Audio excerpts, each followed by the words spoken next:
Okay, let's get started here. This is the training on the right click uh, to QR code generator. So you can download this from the Chrome web store. I already have it pinned here. So for example, here, if I click on pin, it's going to disappear. So this big Q here. I'm going to add that back on. So what this app does is it allows you to, I turn it on here. If I right click on my web page, it's going to generate a QR code, and you can save this, or you can export the image to a PDF file.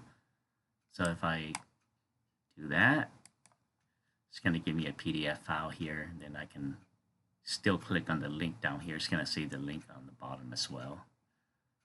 Okay.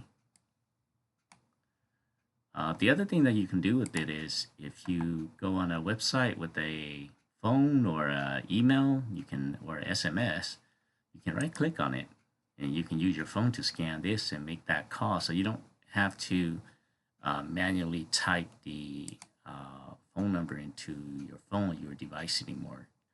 Right click, and then you can call that particular business. Or if you need to email somebody and this is not your local machine, you can scan this and it'll open up your default email app, and you can use that to send an email out or SMS.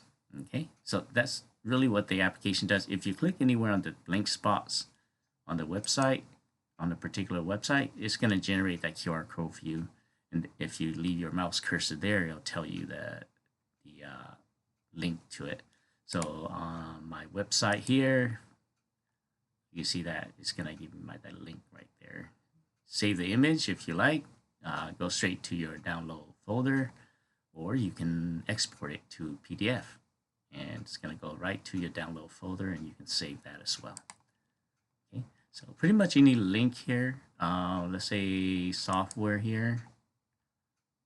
And it's going to go to the software link there. So generate that QR code for you. And that is it. That is the right click QR code generator. Turn it off and on in the pop-up here. Turn it off, and then I regain control of my regular mouse click here. Right mouse click here. Okay. If you see one of those one of those YouTube or Facebook icon, you can also do that there too. Turn that back on. Right click on that, and then it'll give me my link there, so you can scan that or save it as an image or export it as a PDF file. Okay, so that's how you can use the right click QR code generator. And that would be it. I'll see you in the next one.